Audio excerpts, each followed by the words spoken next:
now we're all on the What Really Is page.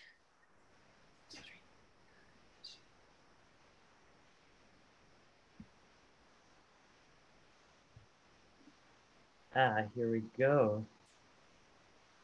Okay, if you don't, yeah, I see it. And I can go to watch live video. Yeah. All on the What Really Is page.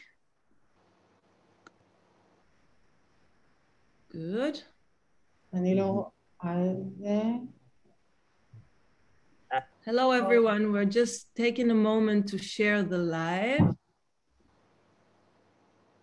Ruthi, you can just refresh the page. I refreshed and I still am not seeing it. It will come in a moment. Hello, everyone. We're just taking a moment to share the live. Ruthi, you can just refresh the page. I hear it on yours. It will come in a moment. Hello, everyone. We're just taking a moment to share the live. You can just refresh the page. I hear it on yours. I put you to unmute for a second so we can share this. And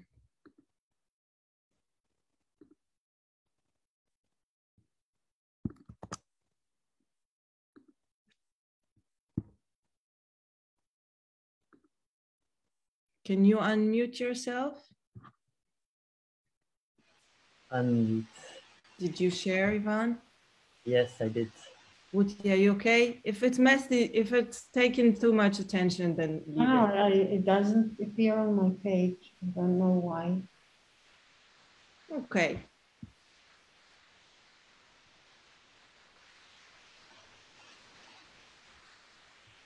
Okay. We'll share this later. Let's plunge in. All right. Thank you for your patience, everyone. It's our first time going live in a group and sharing our exploration, our investigation, our connection in this context. And thank you for being with us now or later, whenever you are. My name is Noah. I'm here with Ruthi and Ivan. I'm acting as the host for now, and I will give a little introduction about each one of us. Ruthi is a life coach, if I may, a spiritual teacher, great master of spiritual wisdom and the way it comes to practice in daily life, learning and exploring and discerning between the world of thoughts and things and the way we got used to looking at things and at ourselves and at life. And the way it is when we come from the wisdom of nature, from the wisdom of the mystery, from the way things are when we're not trying to control, navigate, understand, explain, but when we're just surrendering, if I may, to what really is. She's also the writer of the book, What Really Is. And you're very welcome to learn more on our Facebook page and on our website and read the book. It's there available for you. Ivan is a writer, a performer, an explorer, and lately finished his PhD about, which the title is, I always practice the title, is Social Sculpture as Self-Experiment. Right? For the love and of Ivan, reality. What? With the subtitle, For the Love of Reality. For the Love of Reality. Beautiful. Yeah, so Ivan will start soon, and then we can feel and hear more about what you do and how you approach life in yourself. And this is why you're invited. We're very happy to explore and learn with you.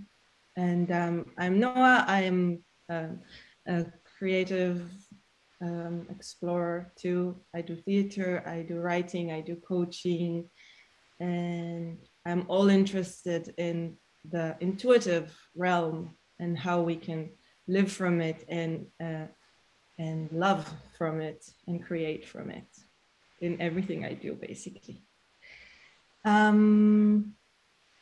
Another thing I want to say in the introduction is that we're really here to learn.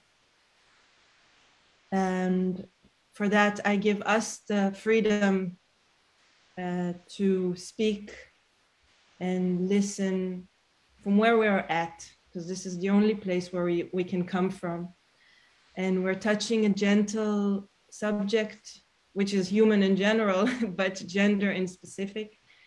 And it can be easily offensive. It can be easily tactless. So please, when we speak and when you people listen, I just remind us all that we're here to get closer and to come from love and not in any way to.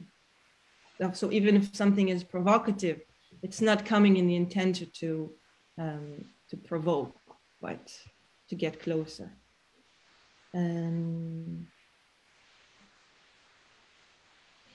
Yeah. Maybe I'll add something to that. Yes, please. It might sound practice. It might sound or be looked at as offensive, but it isn't.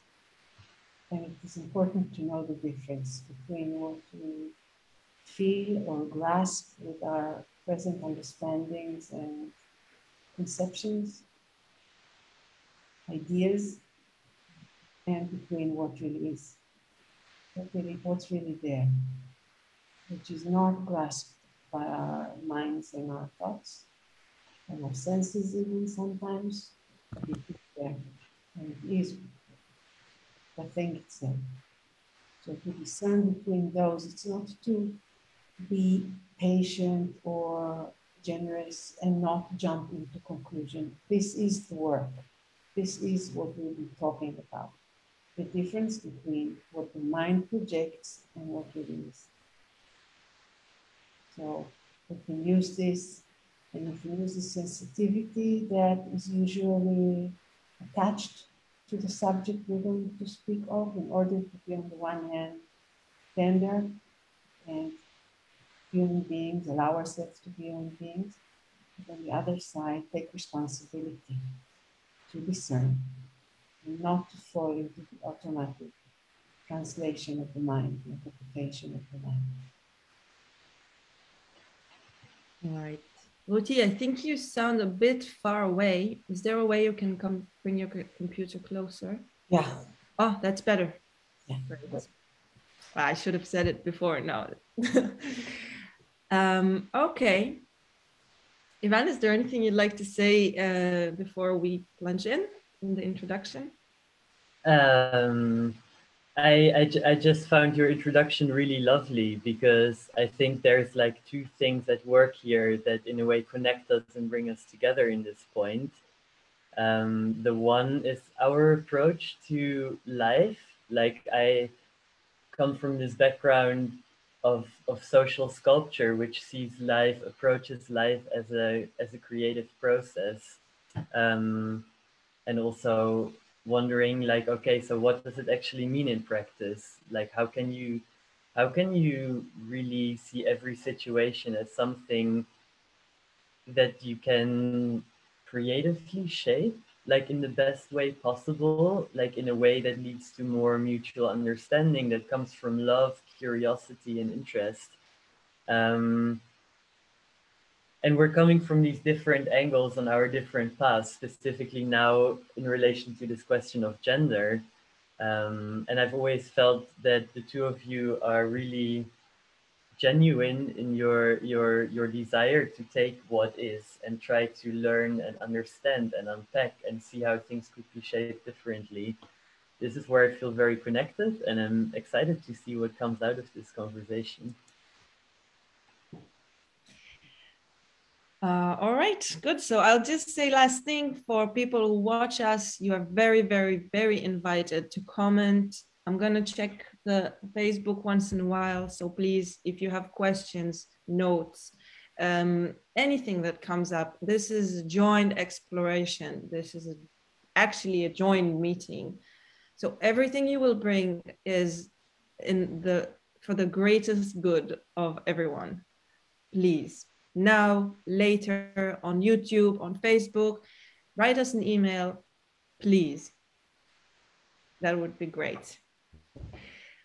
Yalla, let's do it. Ivan, you get the microphone. Ooh, okay. Yeah, so I just finished the proposal for writing a book last week, and I'm gonna give you a tiny little bit from the introduction to that, or at least from the notes for the introduction. So I already said, like, what I'm interested in is living life as art as research, which involves exploring different perspectives on a more caring, curious, and transformative modes of thinking and being. To take the status quo, face the issues at hand, develop an awareness of the patterns that create these problems,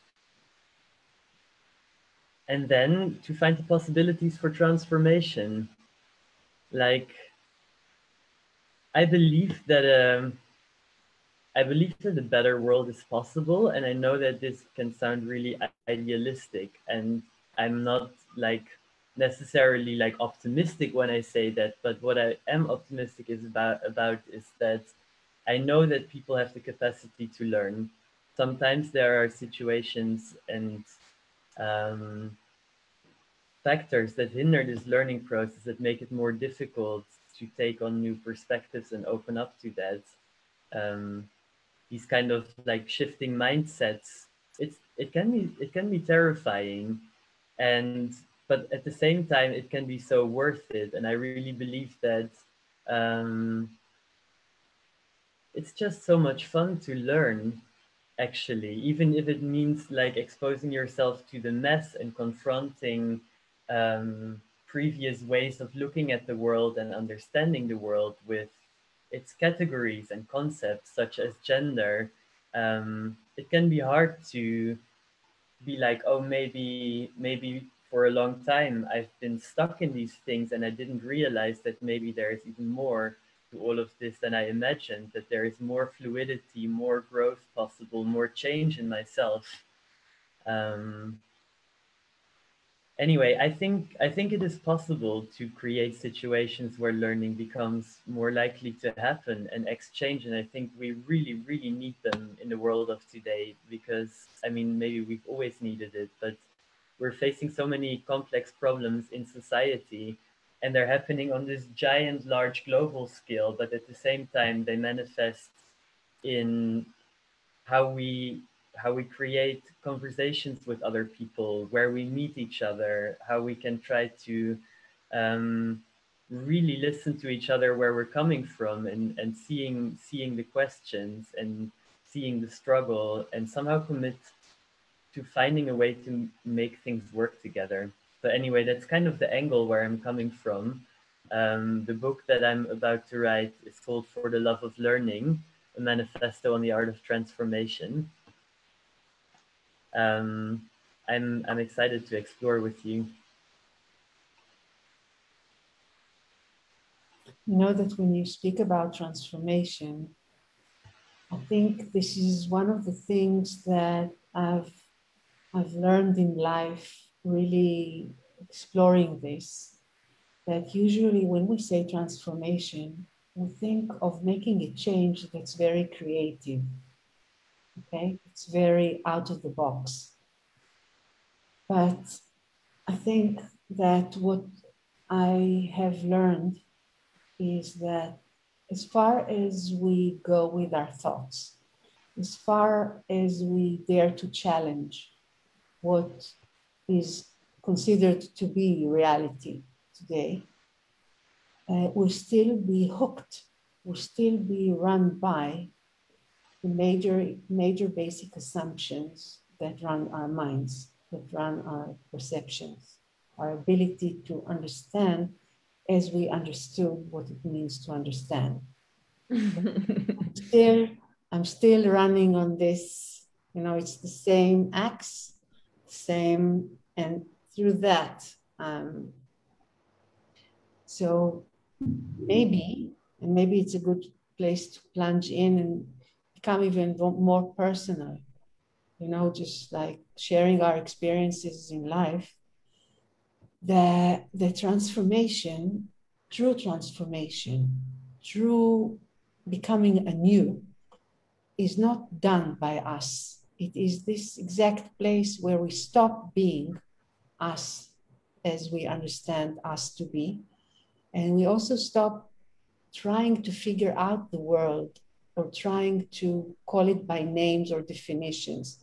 When we just met, I was sitting in my chair, enjoying every word that you said, because I couldn't even for a moment put you in a box. You were just, and you were not denying any boxes. You were just not captured by them. You didn't believe in them. You didn't identify with them. So it was not a rebellion. It was not going against anything or anyone. It was just saying, free. Sometimes I can see that way, and then let's see what we see from here. And then the next moment, I see different, I'm not that. So let's see what I see. And then coming from there. So actually, once we really understand, truly grasp that we are not our thoughts and we are not any definitions, then it becomes real.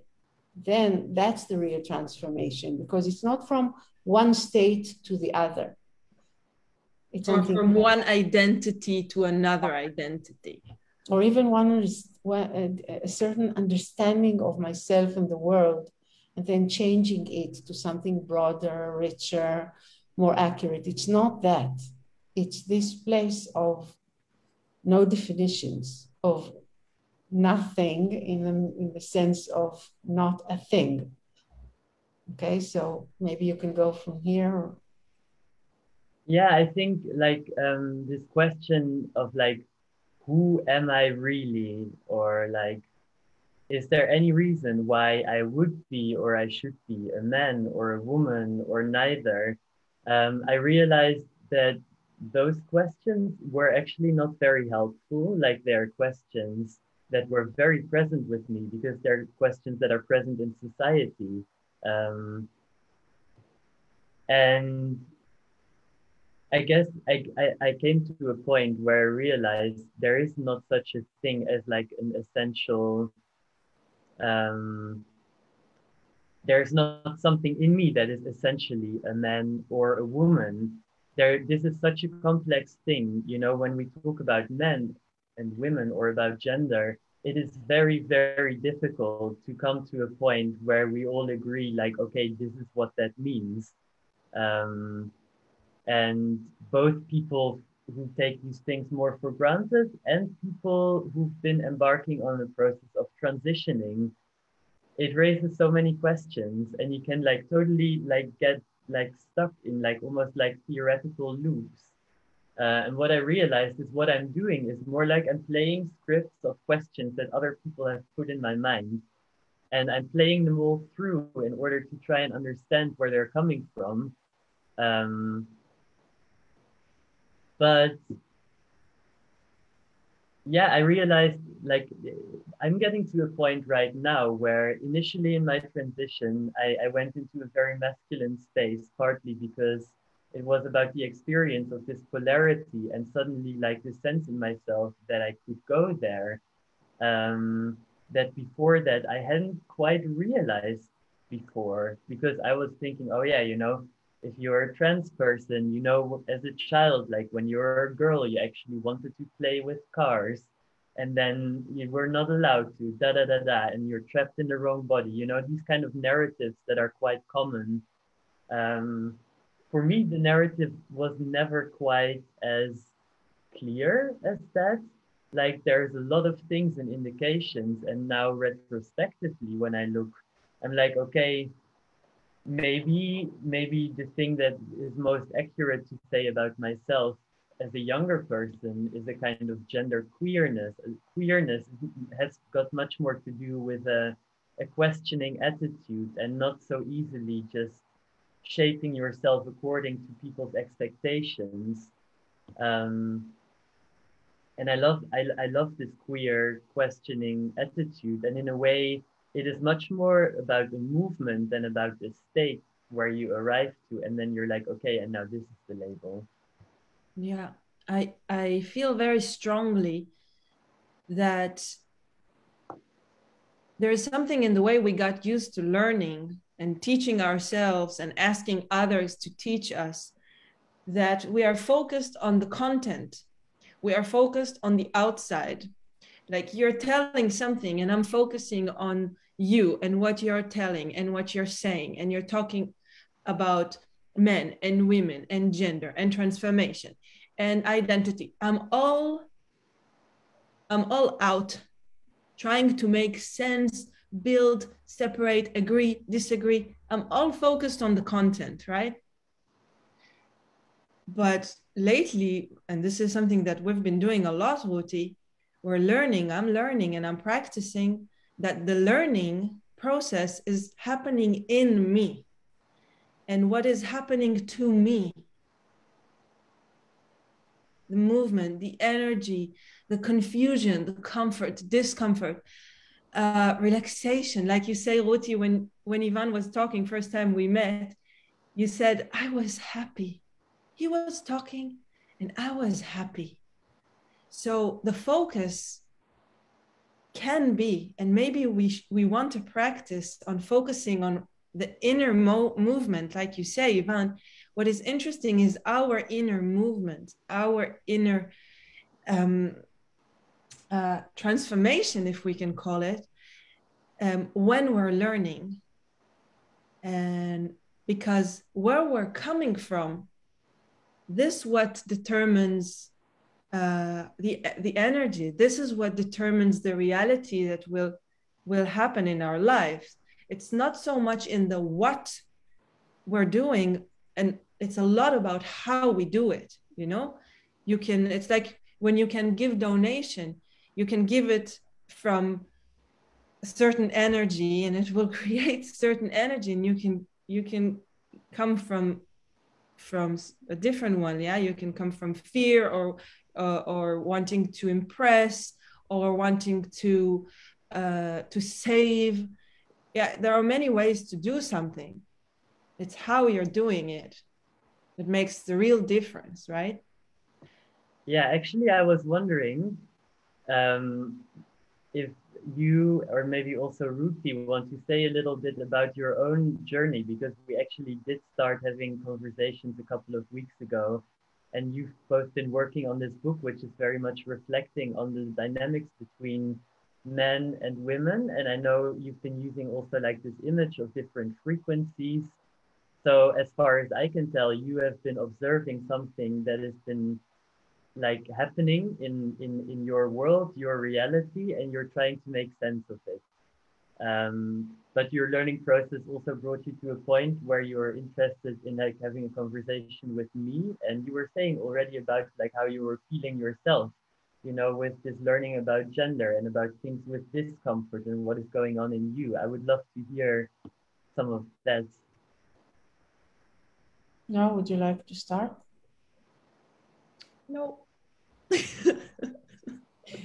Okay, so I'll start by saying that my entry point, first of all, I was trying to avoid this book as hard as I could because I did not want to write it.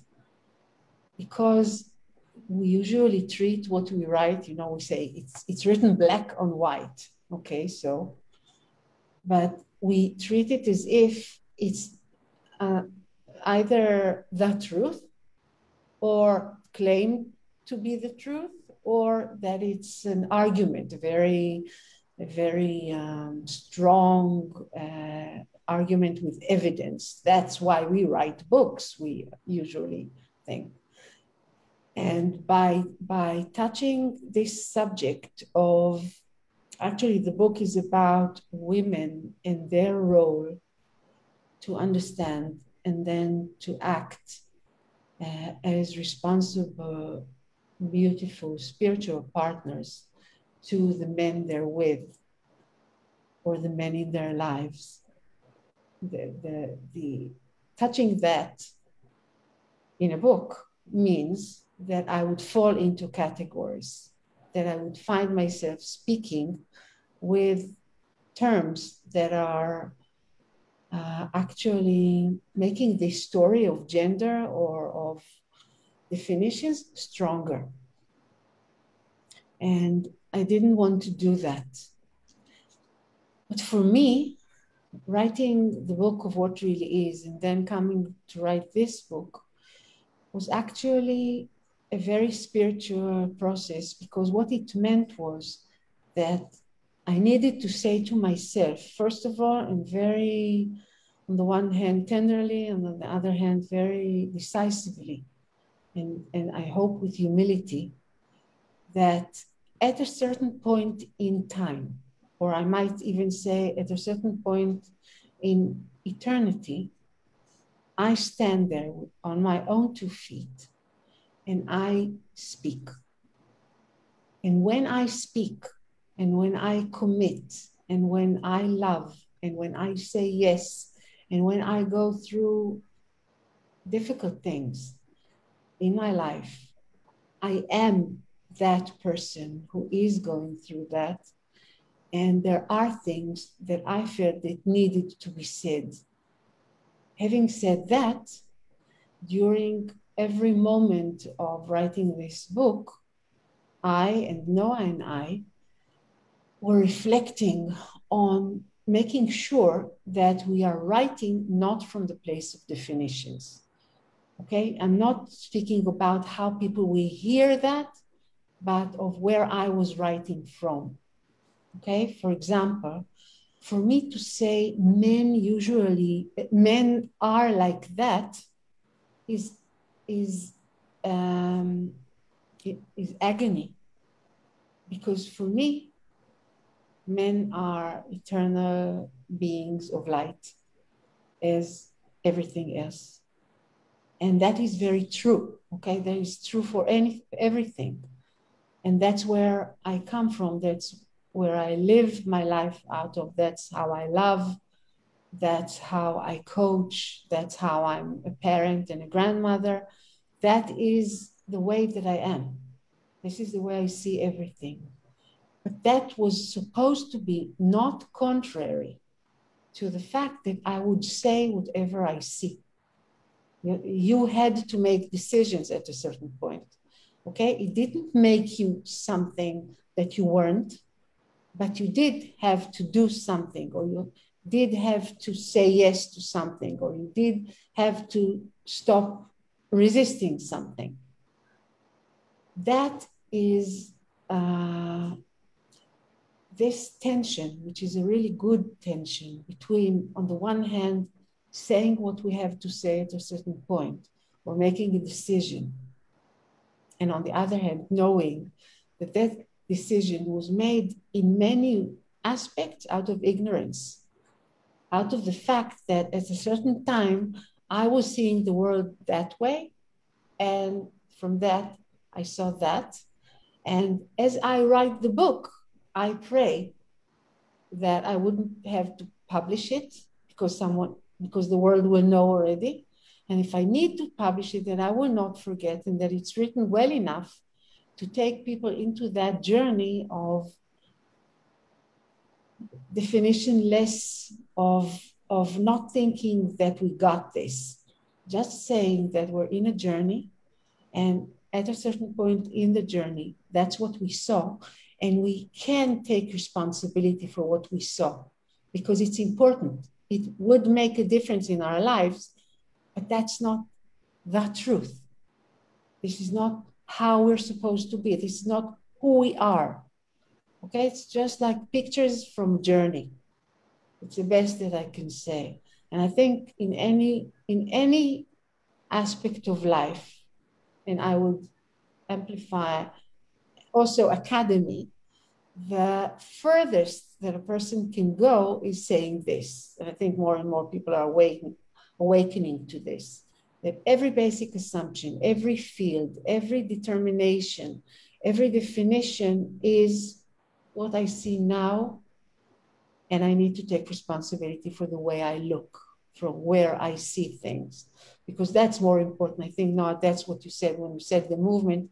It's not just what we do, it's where we come from, where we look from, what does it create for us. That's the... And also, what is my inner wish? Is my inner wish is to know and say and be fixed on what I see, or and like have control, as if, or my inner wish is to, like you say now, is to see and then say, wow, great, that's what I see. What do I see from here? Yeah, or from here. And when I talk with you, how do I get disturbed? How do you confuse me? And then what do I see again? This Right. inner wish is fundamentally changing the way we approach life and the way we live. Right. And I would just add that this book was very painful for me. Okay? Because I went through things that were very, very painful for me in my life. And to look at them from the perspective that we were looking at was actually to acknowledge that I'm actually mourning, that I'm in mourning, that I understand that things will not be, and things were not as I thought they were. I'm saying this to maybe make sure that we know that doing, Noah, what you just said, and being what you just called us to be, involves really allowing ourselves to feel and to really be where we're at. It's not looking from afar. It's not standing on the bank of the river thinking how it would look like if I plunged in. Yeah. It's being in the water. It's letting everything happen to me and really, really allow it to impact me, to confuse me, to destabilize me, and even to allow myself to think that I'm really, that what I'm going through is real. Okay, we talked about, maybe I'm sure that we'll be talking about more the difference between real and true. Because it doesn't, what I'm going through is the result of the reality we've been creating ourselves. It's not nature's doing. But I have created myself a certain reality. So from there, I'm now really, when I feel pain, I feel pain. And when I'm afraid, I'm afraid. And when I long, I long. So this is something very essential for us here, I think. That's why I think it has to be personal. We cannot talk about things like that without becoming personal. Yes. Yeah, I think like with all these life questions, if they come up, it's because you are finding yourself in a particular situation. And maybe life has been offering you some things to be like, oh, is this a place where you want to learn? Maybe like here are some things you could grapple with, but they're always situated. I like sometimes people get upset, you know, when they meet someone who doesn't understand their perspective, or who is maybe even critical of their perspective. Like, for example, some people find it quite provocative and maybe even offensive if someone comes and like explodes their gender categories, and they're like, oh my God, Why should I adjust my worldview? There can be this like defensive mechanism. But then it's like the question is there a possibility for an opening to see in a different way? You were also saying earlier, on the one hand, you see that men, whoever the people are that call themselves men or understand themselves as such, are kind of like eternal beings, or there is like they're human beings, just like every other human being, and somehow we're all part of this very mysterious existence on this planet together. And that is one type of like knowing of the world you can have. And then on the other hand, there is like all the situations you find yourself in on a daily basis in a society that operates with these very defined gender roles, and whether you're critical of them or whether you take them for granted, whether you like them or not, um, they cause actually they can cause like good experiences, but they can also cause a lot of pain. And I think for myself, like this transitioning has also been a process of awakening to things that I slowly started to take for granted, about what I was supposed to be, what people started telling me over the course of my life, what I was supposed to be. And because I didn't have any people out there telling me that it could be otherwise, slowly more and more, especially like after my teenage years in my like early adult life, I was like, okay, so apparently like this is what I have to be. And I felt increasingly alienated from myself, but it was such a slow and gradual process that it took me until I was 29 until I realized actually no, like people project these expectations on me based on ideas they have about the world and about these categories. But that doesn't actually mean that I have to be like that, or essentially I am like this because I was born in this body or whatever. Um, so I do think it's wonderful to speak from this compassionate view where you're like everybody is a human being, but at the same time, these dynamics in society are very real and they cause a lot of suffering. And I was mourning for the time that I spent alienating myself, becoming more alienated from myself. I was, because especially because I've always been a person who is interested in learning, and I've always like had this attitude where I was like, I want to make sense of things. Like I see there is mystery and contradictions and stuff that I don't understand, and I'm aware that it's impossible from my human perspective to have the answer to everything. But I was always curious, and I always open and sort of like interested in change. And yet it took me such a long time where I really went through a phase where I just didn't feel in sync with myself. So it also took this like rapture moment, to become aware of that and to be like, oh my God, and now retrospectively, I have to deal with all of this. It's beautiful because what you say is actually that we know that if we listen, we know that there is something not in sync, that we are not at home in the sense of we're like thinking of ourselves as a certain image or a certain way.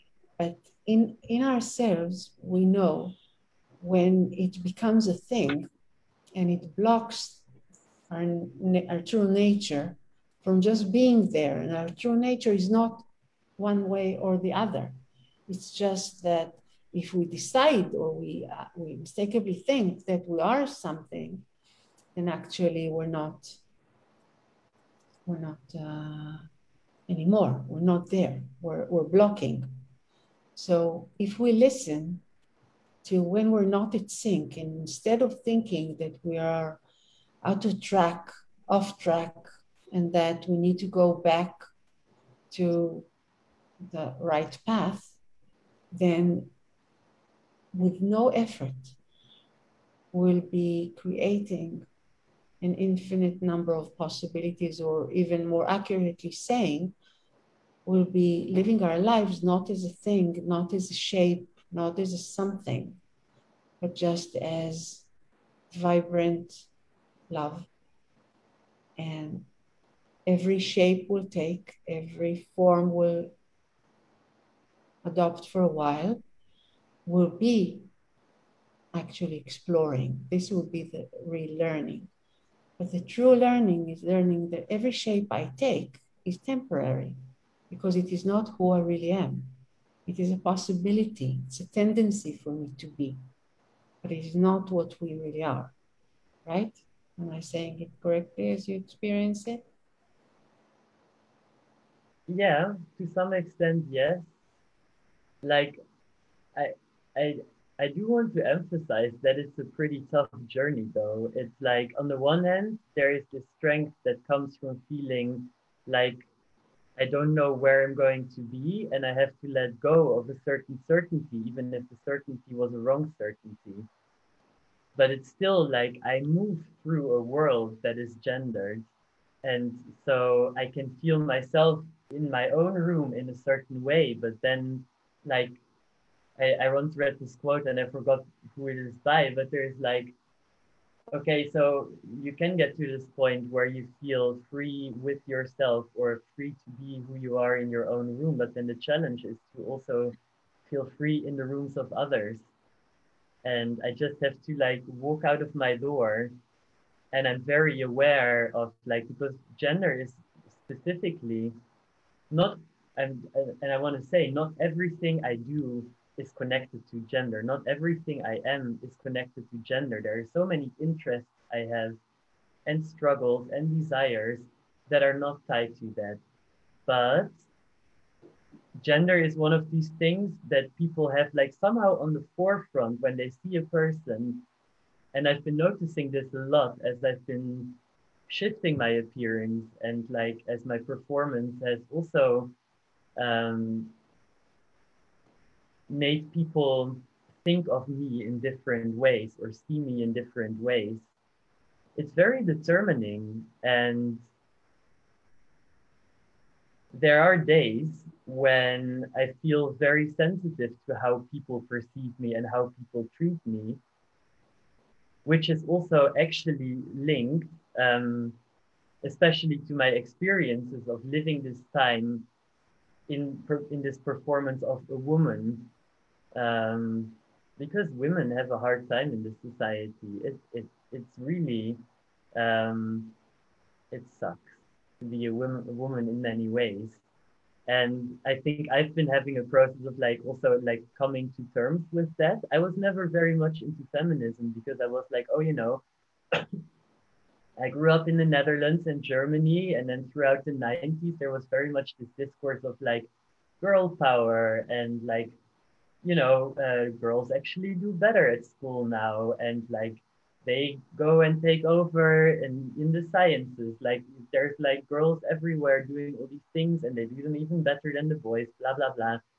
But there is also something that is like, okay, so the girls can do the things just like the boys if they become like the boys to some extent. So that's already the first thing that is like, okay, I'm not entirely sure if this process of emancipation is really already finding its appropriate path.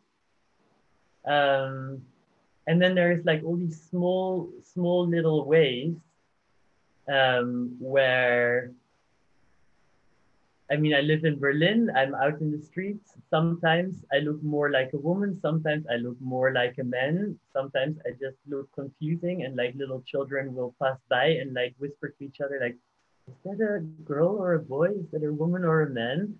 I find that lovely, but more like, you know, uh, being perceived as a woman standing at the traffic lights, and you get these like dudes in cars coming by and they feel like they can make some rude comments, or like looking more like a queer person, or sometimes people read me more as a gay man. It really depends on my appearance. also that invites, it's usually the cis men, like the men and the dudes in the cars. Sorry, I'm stereotyping, they're not all like that, but it does happen on a regular basis. They apparently feel like they can they can exert this kind of power that has been given to them by what? Like by society, that they think they have this right to determine how people should look or how they should not look, and like what is okay and what is not okay. And we're exposed to that on a daily basis. And so the more I've become aware of these things, the more I've also had this like feminist awakening, like dealing also with a lot of internalized misogyny, actually, since coming out as trans, which is ironic, but also makes sense. So yeah, it's not just wonderful that now I'm so much more in sync with myself, but it also like makes me feel the pain so much more of what is happening under this construction umbrella of gender, like the way people treat each other. So when you say that there are days where you're more sensitive, if it's all right with you, can you take us in a bit and say what happens when they call you, they call you names, or they shout at you things from cars, or when you walk, and I'm not talking about the children, which this is an inquiry, but people react in not out of respect, not out of love, and more judgmental or more afraid. What does it create in you? Where does it take you? Well, I have reactions going on different levels. One of them is the knowledge that, you know, people can only learn if they've had a chance to learn. And therefore, I never really see the point of blaming people. But that very thinking can also become like a mechanism, you know, where you're sort of like trying to empathize with the perpetrator or with the one who is not being respectful. I think it's important, but also like I feel hurt and I feel disrespected. And that is like just on a human level, that is not nice. And this is not the kind of world I want to be living in. So it makes me angry. And these kind of situations stay with me. They're like, um, and just like you were saying earlier, where you and Noah, in the process of writing this book, you were coming to a point where you felt like you had to acknowledge just that there is a time when you need to grieve about things, where you have to look in the eye that things are hard and unfair, and that you've been suffering from them, that you see other people suffering around you, maybe even more than what you experience yourself. I mean, like as a white person in Germany, even if I'm a trans person, it still makes my life so much easier as a trans masculine person than if I were a black trans woman. Like the violence against black trans women just is out of all order. Um, and I think if you want to move on, it doesn't just help to make the rationalization, but you have to go through this grief. You have to be affected and feel the pain. You know, that coming from the understanding that at the basis of everything and the nature of everything is one, you know, and there's so much said about it. So it sounds spiritual, not in a good way, but like blah, blah spirituality. But it's not when I say this now. And then, you know, I'm looking at people who react that way. You know, here in Israel, people may act that way, may treat that way to Arab Israelis or to transgenders or to everyone that is other than you. And what I see is that when I look at them today, I can see that they are not, that they also do not want to live in a world of that kind, okay? They also, they might not see a way, or as you said before, no one even opened the possibility for them ever, that there is a possibility that this is beautiful and that they are one with that, and that they do not want to live in this separation that they've been acting or living out. So I find that when you call someone, you call them to you, instead of trying to understand them or say that there is no other choice, then different things are happening, and sometimes even miraculous things are happening. Okay, I was coaching a woman who was hitchhiking. She was in the desert, and man took her hitchhiking in his car. After they left this place, he said, "I'm going to rape you." Okay, and there was the desert, it was dark, and she knew that she cannot run away from the car because she is with no water, nothing on her. She'll be in danger. So she looked at him and she said, "It's okay that you do that. I understand that I have no choice, but please love me while you do that." And once she said that, he started crying, because it's so utterly unexpected that that would be what would be brought forth in a situation of rape.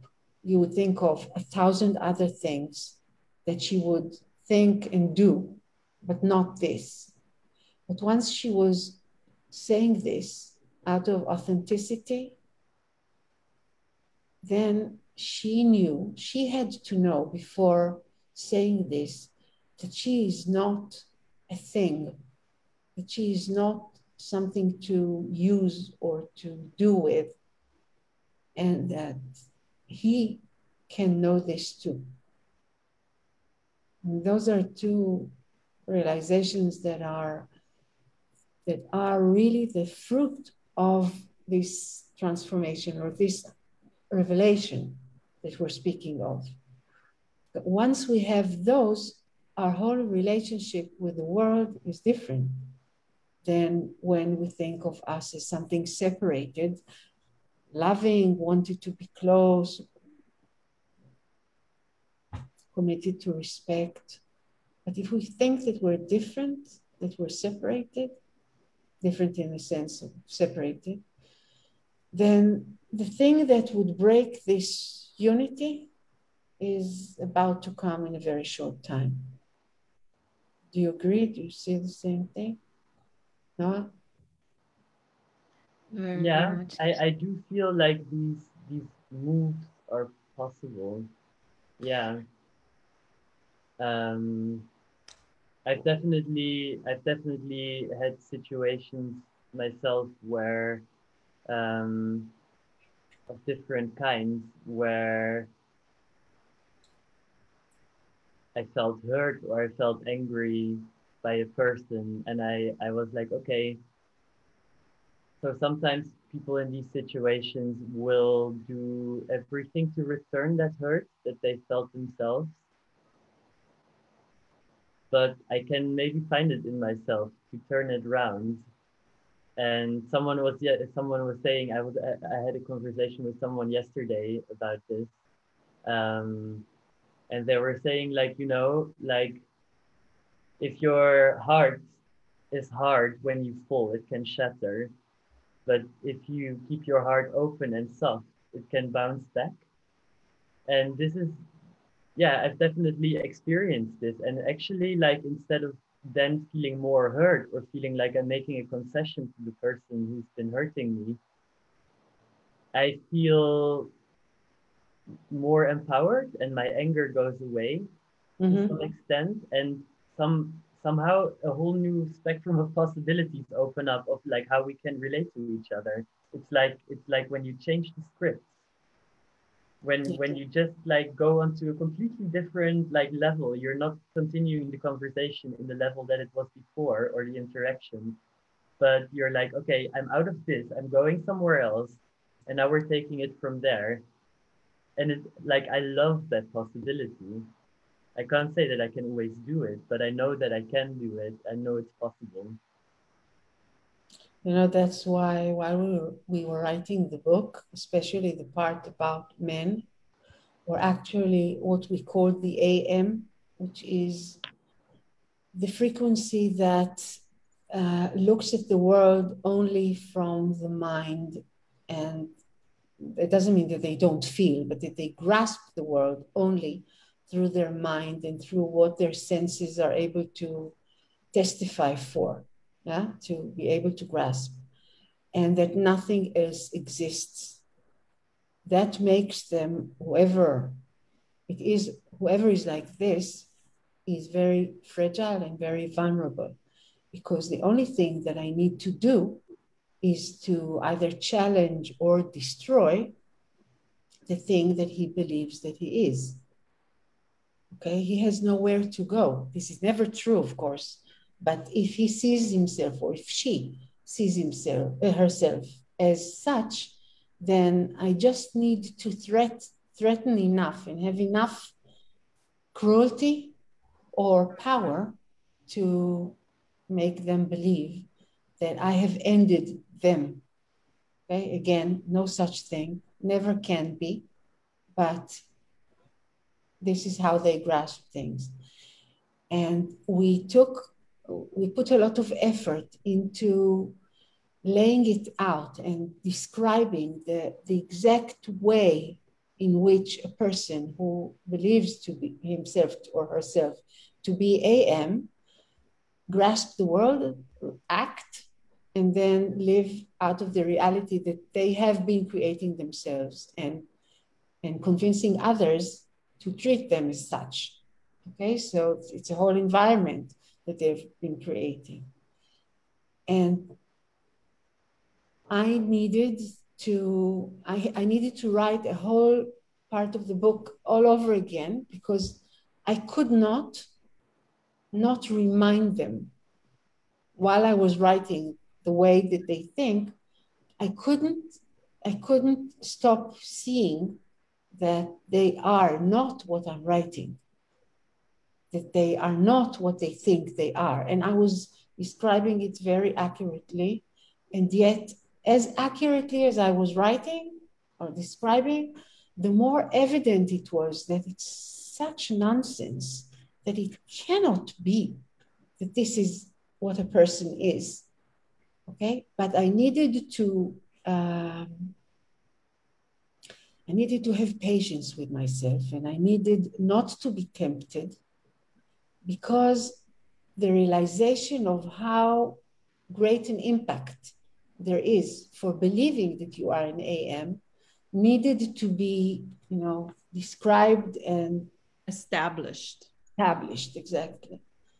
Needed to be that way, to stand at a certain moment and also let women see that, because women do not grasp what's happening there. They think that the man they're looking at, or the person that is in the AM, is like them. And many women can't even grasp the idea of AM. It's utterly unnatural for women. They had to actually kill parts of themselves in order to believe that they are AM. So it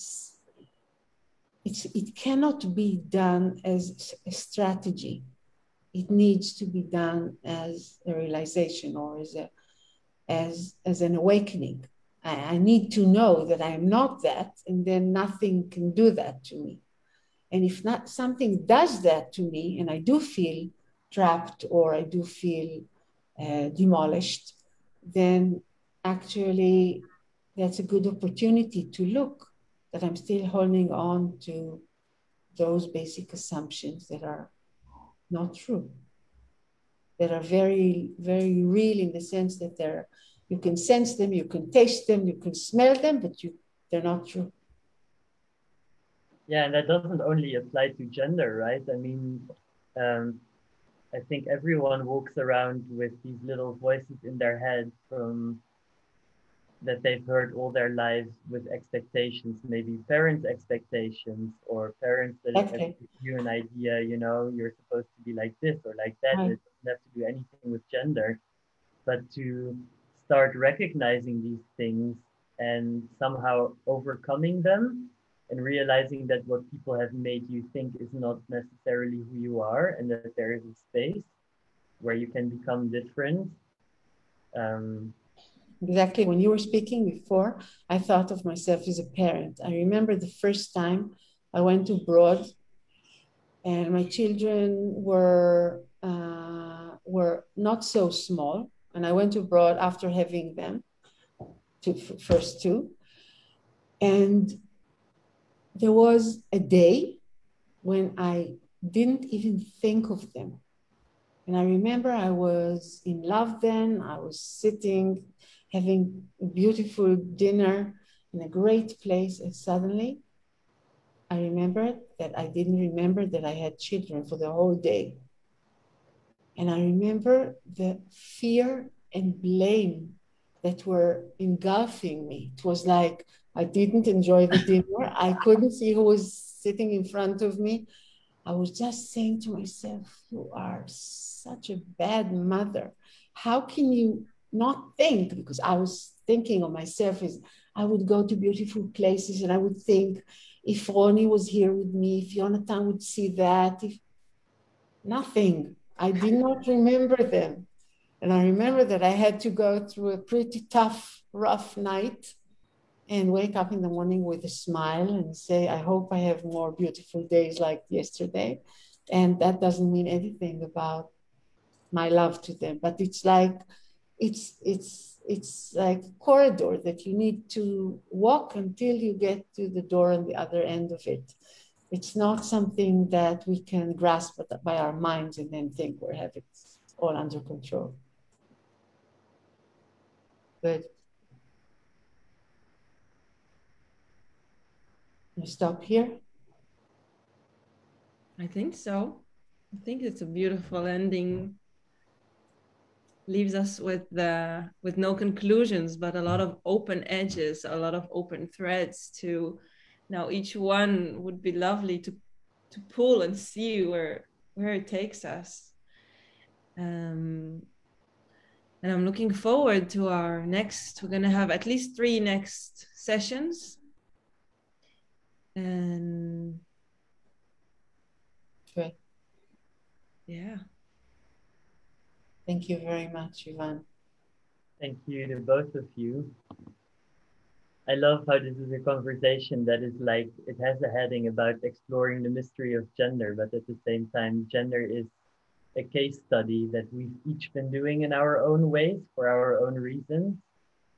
But it brings us onto a wider reflection on like what it means to become and to learn and to deal with pain and to not remain stuck in things, and the question of how that can work, how transformative learning can happen. I think it's a wonderful connection, and I'm looking forward to exploring more in the next conversation. Great. Thank you very much. Thank you, everyone, and have a great weekend. See you next week. Bye-bye. Bye-bye.